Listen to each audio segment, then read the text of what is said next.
Alexandria Ocasio-Cortez. Alexandria Ocasio-Cortez. Alexandria Ocasio-Cortez is President-elect of the United States.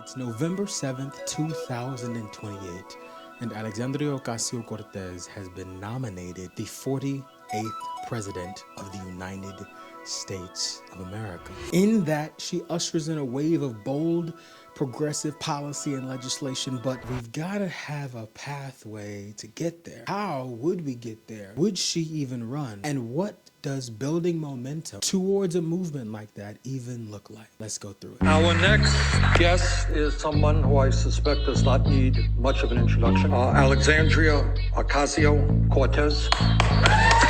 AOC is the youngest woman and youngest ever Latina person to serve in the United States Congress. Full name Alexandria Ocasio-Cortez, grew up in the Bronx, New York, raised by two working class parents. Her father, Sergio Ocasio-Cortez, small business owner and longtime Bronxite from Puerto Rico, and her mother, Blanca Ocasio-Cortez, also born in Puerto Rico, served as a domestic worker. At a fairly young age, her parents moved her and her brother, Gabriel, out of the Bronx about 30 minutes into the suburbs, into a small house. There, she attends Yorktown High School. She graduates high school in 2007 and attends Boston University, and graduates from Boston University with a Bachelor of Arts in Economics and International Relations. Unexpectedly, during her sophomore year, her father passes away, leaving her and her family to fend for themselves, to try to find some way to get out of this struggle. And they were struggling with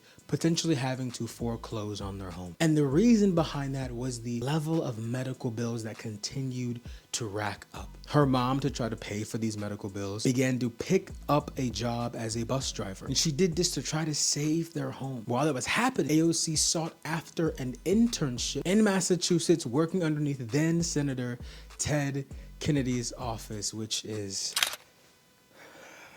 okay. Due to the fact that she was the only intern who had a deep proficiency in Spanish, she would work with constituents that Ted Kennedy had, trying to tell them about the social services that were available towards them, trying to help constituents who were being targeted by ICE. After she graduates, she returns back to the Bronx and continues to work a series of various different jobs to try to make ends meet. And she eventually finds herself as a community organizer and begins working on then Senator Bernie Sanders' 2016 presidential campaign. Whilst doing this, she was a waitress and a bartender. As she was doing this, she made friends and organizing community along the way, continued to build camaraderie and coalition with those around her, and continued to broaden and expand her understanding of the global world, of geopolitics, and of domestic politics. She begins to be inspired by the demonstrations that Indigenous Americans are taking up at Standing Rock. They were protesting a brand new pipeline in South Dakota, and she records a lot of it on Facebook. She does live streams, she does videos of the process of driving to Standing Rock. She talks about her experiences watching these people actively protest against a system that is brutal and unjust to them and their communities. And she begins to continue to be more and more inspired by how it is that she can show up in political space, not just as an organizer, but as someone within the system trying to make intentional legislative change. All right, here we go. Hey, we're leaving now. I recently wrote a book about the forces that shaped millennial politics. It's called The Ones We've Been Waiting For.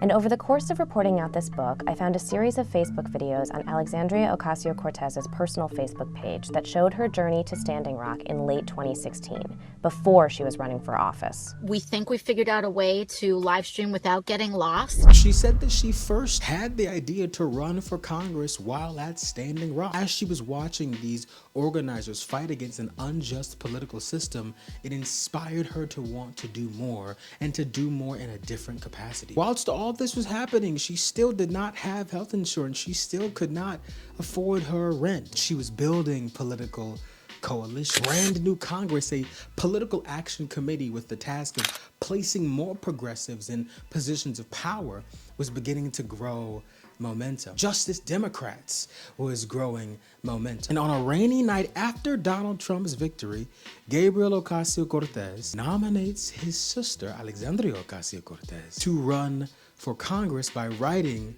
to Brand New Congress a letter. Now, it is quite interesting that Brand New Congress was formed in part by Shoika Chakrabarti, and those two don't really have a good relationship. But nevertheless, Brand New Congress and Justice Democrats reach out to Alexandria Ocasio-Cortez and begin the process of building a political campaign. The groups provided the operational support, the logistical framework, all of the technical aspects to what it means to build a political campaign and to build a movement that can actually get you inside of the Congress, which inspires one of the most viral political ad.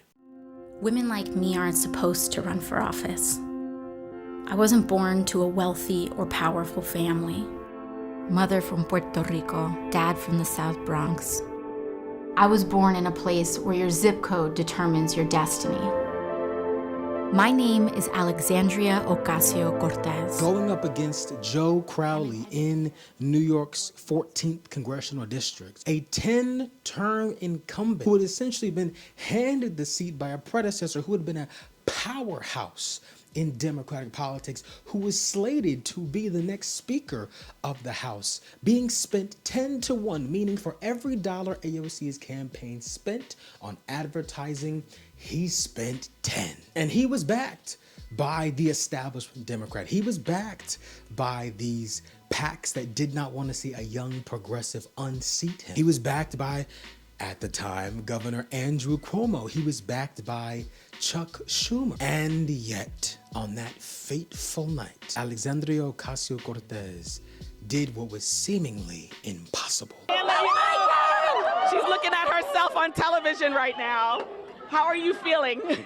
Can you put it into words? Nope. I cannot put this into words. All right. She defeats Joe Crowley in an unabashed, clear rejection from the Democratic Party voters, an acceptance of a new kind of politics, a rejection of the status quo, 57-42.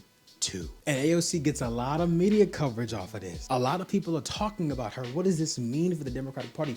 What does this mean for the future of the party? AOC enters office early January of 2019 and hits the ground running. People are dying. They are dying. And the response across the other side of the aisle is to introduce an amendment 5 minutes before a hearing and a markup. This is serious. This should not be a partisan issue.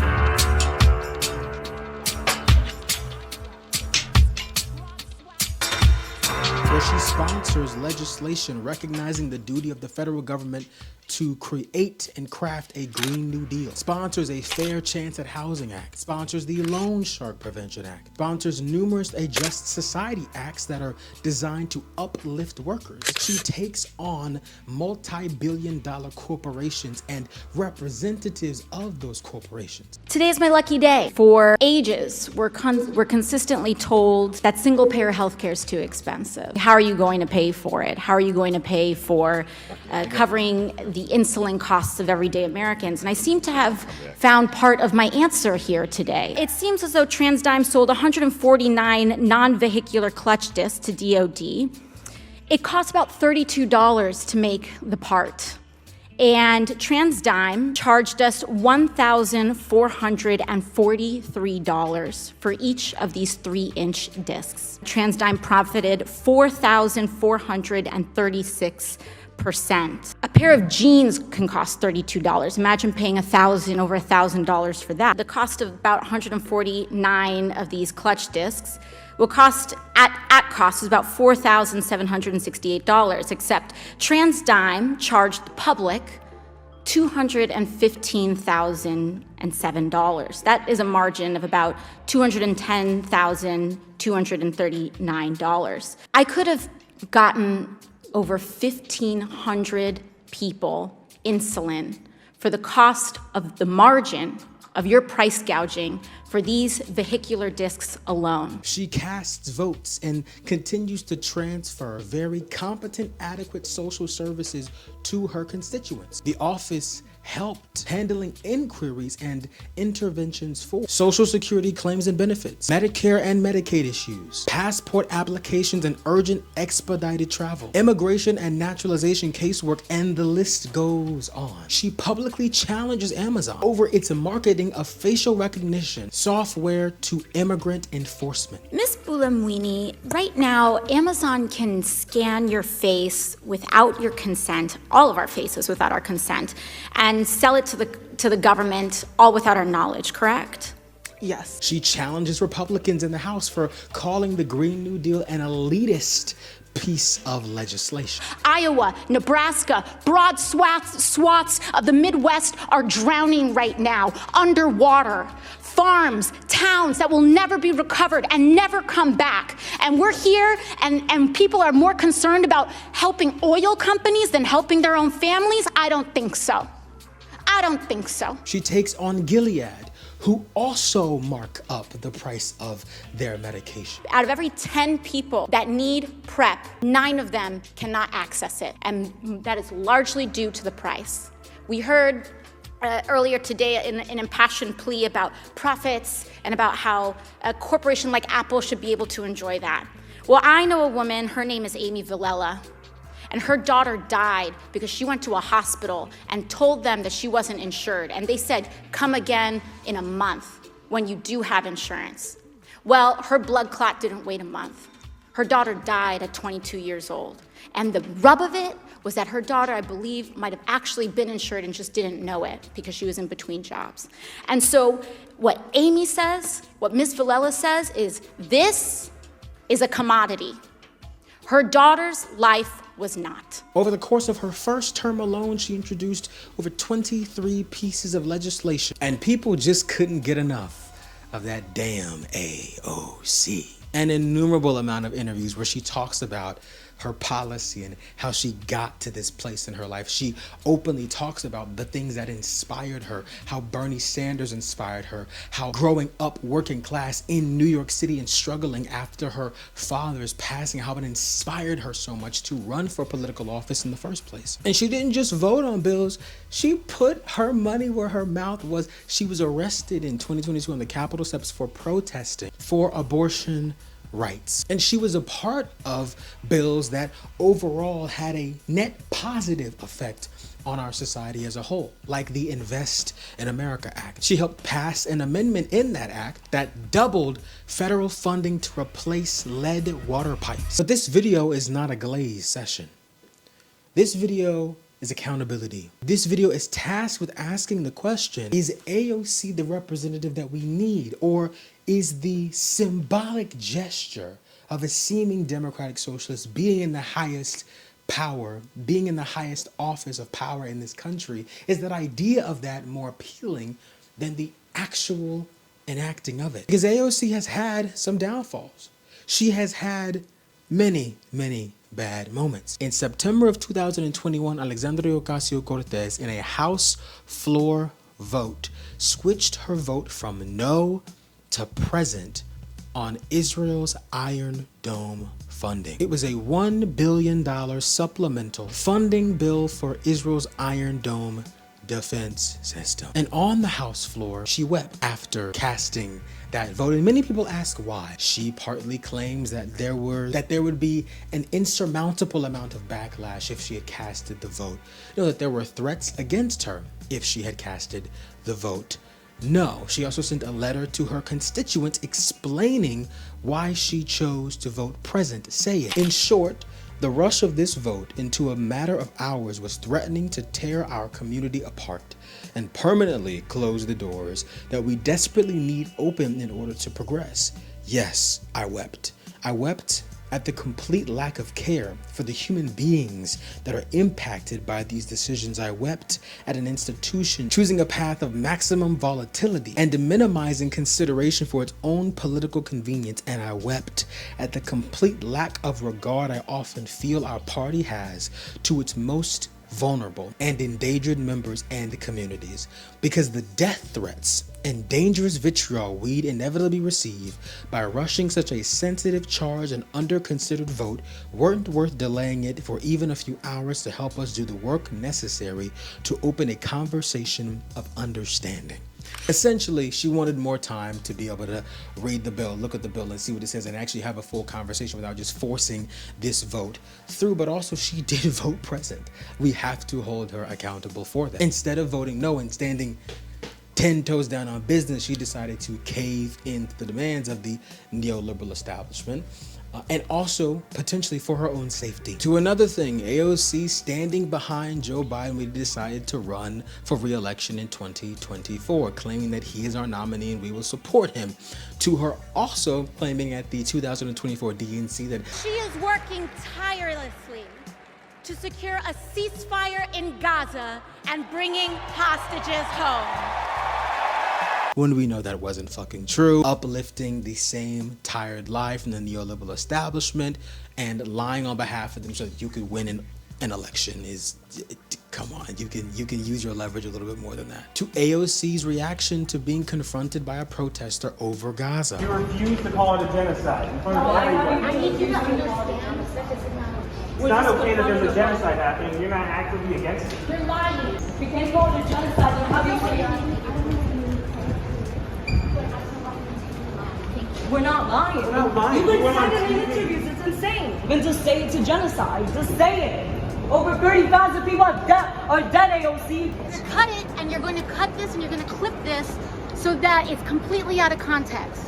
I already said that it was, and y'all are just going to pretend that it wasn't over and over again. It's fucked up, man. And you're not helping these people, and you're not helping them. You refuse to. You're not helping them. Earlier this year, she attended the Munich Security Conference where she was asked a pretty direct question about the relationship between the United States, Taiwan, and China. And many people clearly can see that she stumbled through this answer. Would and should the U.S. actually commit U.S. troops to defend Taiwan if China were to move? You know, I think that this is such a, you know, I think that this is of course a very long-standing policy of the United States, and I think what we are hoping for is that we want to make sure that we never get to that point, and we want to make sure that we are moving in all of our economic research and our global positions to avoid any such confrontation and for that question to even arise. And many people at the Munich Security Conference that AOC attended earlier this year claimed that this was a foreign policy blunder on her behalf. And she later comes out and says that she would rather take a tiny pause to think about and reflect on what she's about to say than just saying anything so that you can get a quick clip off. Many have also criticized AOC's endorsements, who she chooses to endorse and who she chooses not to endorse, how she does not like to endorse against House members. Because if those leftists or progressives lose against those House incumbents, and she advocated and campaigned for those new progressive legislators and they didn't win, now she has a vitriolic and negative relationship with her co-workers in the House. To AOC's recent woke 1.0 comments, which I have a lot of fucking thoughts on. I don't want to get into all of them right now, but essentially there is no woke 1.0. Black people made woke. Non-black people can't really be woke because woke is something we created and crafted and built for our communities, and to claim that we're just gonna forget about all the progress that we made is just fucking stupid. And she was doing that as a way to try to slightly distance herself from some of the seemingly more electorally cancerous positions like abolishing the police or defunding the police or abolishing prisons, and in a way to separate herself from that classifies that woke 1.0 was crazy. I don't think there's anything crazy about holding institutional injustice accountable. And there are many more leftists who have many more criticisms of Alexandria Ocasio-Cortez. Her continuing to cozy up next to the liberal establishment while not actually getting many concessions out of them. Her being close with Kamala and close with Biden and supporting them through their efforts to run for the presidency. Many people say that she's not really a leftist, so she's not a Democratic-Socialist. She's just a modestly progressive liberal who uses academic language to over-explain the current system, the current neoliberal system as it is. Essentially, their critique is that she uses progressive leftist radical language whilst continuing to uplift the same neoliberal status quo that we've been trying to fight against for a very long time. And if there is something I will give AOC, she has been responsive to much of this criticism, maybe a little too responsive at times, but even in that interview clip, she says in it that during this time and especially during COVID, there was a huge opening of the Overton window. We were shut down. There was some of the highest unemployment rates that we have seen because of those shutdowns. Yeah. And I think that the doors were really open in trying to entertain any and every policy that was going to get us to a better place. And I actually think that the discussions that were had in that time were quite fruitful. And I think it's gonna take a lot of pressuring, a lot of power from the people, and a lot of campaigning to continue to keep pushing her where it is that we would like to see her go. The movement that we want to build, because politicians are tools and we have to use those tools to get what we want. And another example of her being pushed is just earlier this year. She pledged to not ever vote on any other arms sales to Israel, to never vote for arms sales to Israel, to vote for a full arms embargo on Israel. She voted to not transfer any money or weapon sales to Israel, period, because she deeply wanted the endorsement of the New York City Democratic-Socialists of America, and she got it. With someone as responsive and progressive as she is to the movement that it is that we're trying to build, I look at her potential opponents for 2028 and I'm like, there ain't nobody else on that list. There ain't nobody else on that list. This city was built by the Irish escaping famine, Italians fleeing fascism, Jews escaping Holocaust, Black Americans fleeing slavery and Jim Crow, Latinos seeking a better life, Native people standing for themselves, Asian Americans coming together in Queens, in Brooklyn, in the Bronx, in Manhattan, in Staten Island, in this country, in a vision to build the freest, toughest, and greatest city on earth, and we will not stop now, New York.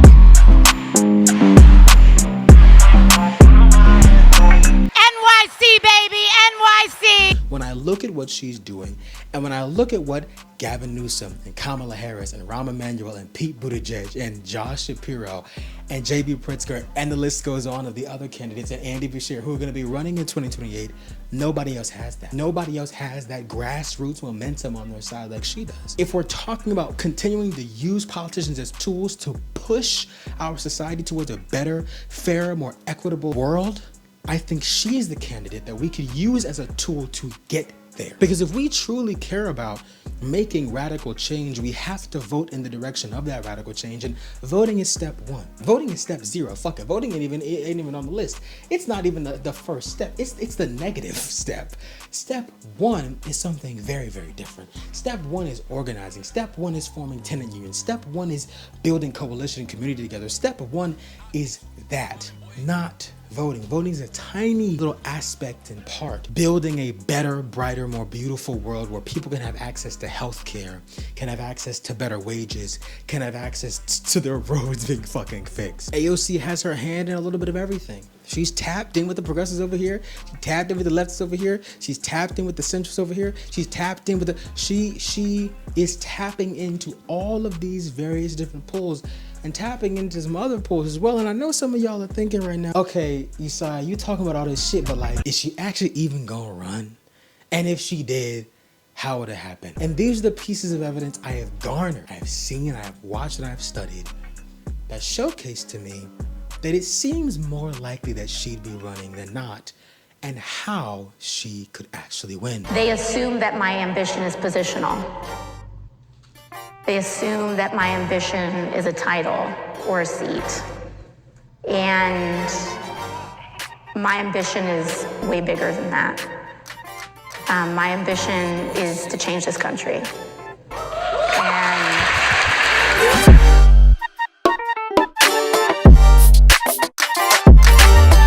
Thing to me is the Munich Security Conference. I mean, for you to put yourself in that position to flex your foreign policy muscles and show people that you are a serious advocate for international workers' rights and change already shows me that you are attempting to be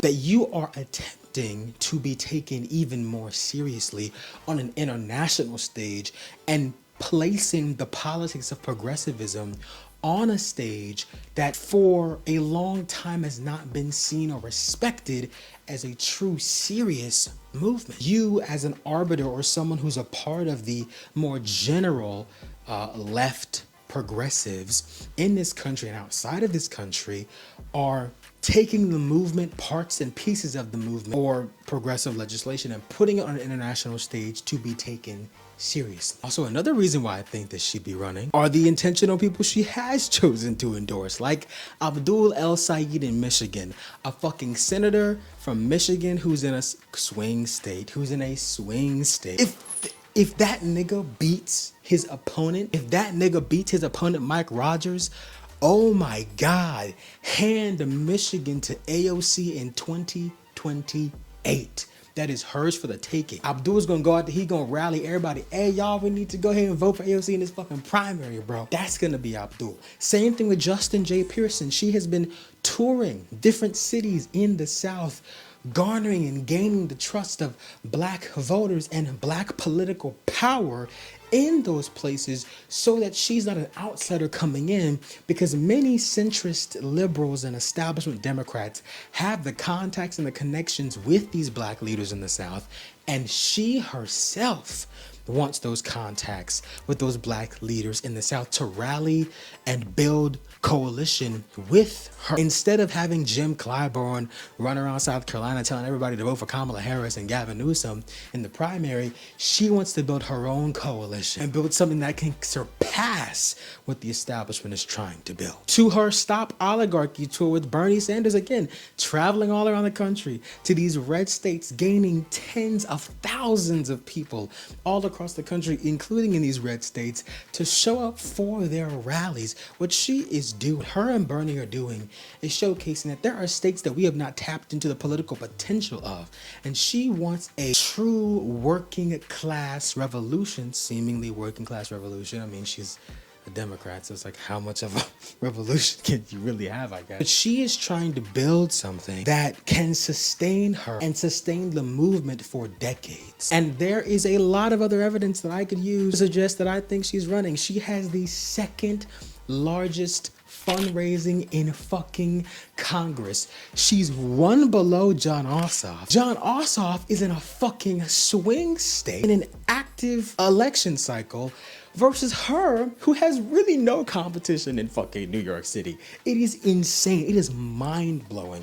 And a lot of niggas want y'all to stop donating to Jon Ossoff, okay? So y'all niggas either chill the fuck out about that shit. Like I said earlier, a lot of people think that she is trying to build her Senate and build her House of Representatives by being very intentional about who she is endorsing. She's becoming more, whether you like it or not, and I'm someone who leans more on the not, but she's becoming more calculated and measured with her political journey and her political advocacy. On top of that, her absolute increased appearance in all different forms of media. She's trying to get her voice and her face out there so that people see her. And she could be doing all this to stay in the House. She could be doing all this to build and garner more support from the left to then give it to another candidate who's going to run for president. She could be doing this because she wants to run for Chuck Schumer's seat in the Senate and be taken as a serious challenger to his power. And another reason why I think that she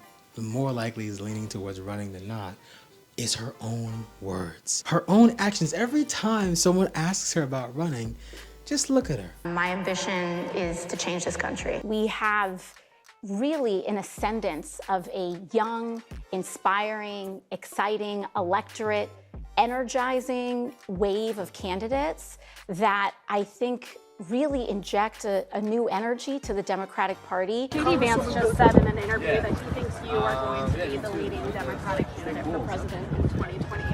What's your response to that? I mean, I hope he is. I am here today because I want to make sure that we all understand that Montgomery is not alone. When they ask, what do we do in this moment?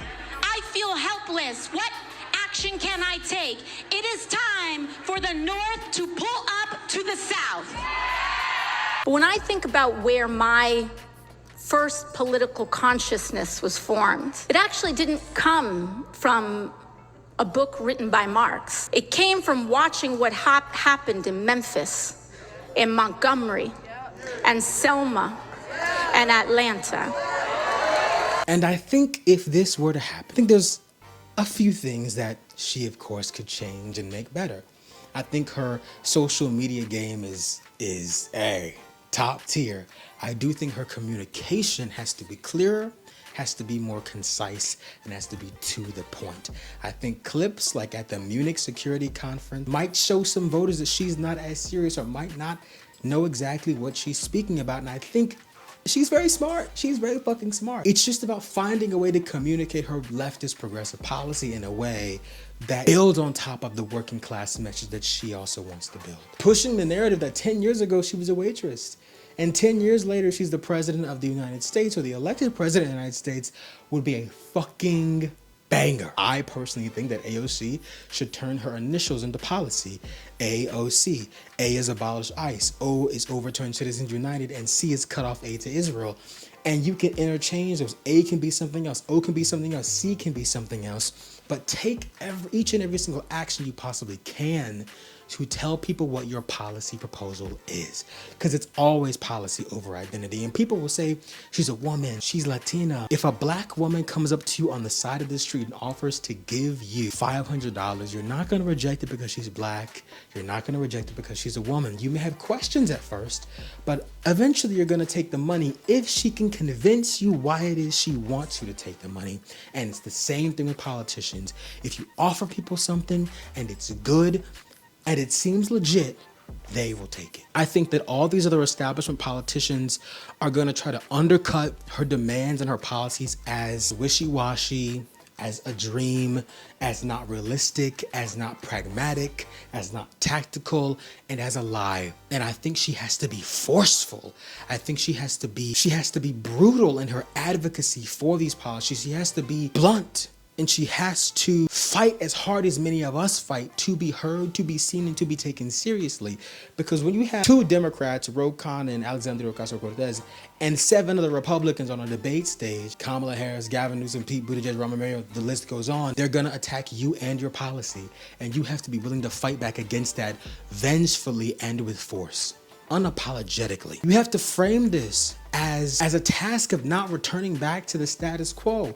Tell Kamala Harris, you said in 2024 we're not going back.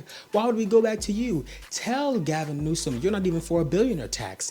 Tell J.B. Pritzker, nigga, you are a billionaire. Say, we are not gonna keep electing Republicans in blue Democrats who continue to collude with and cave to the Republicans and give up all of the progressive policy that would push us forward out of fear that the Republicans will tear it down.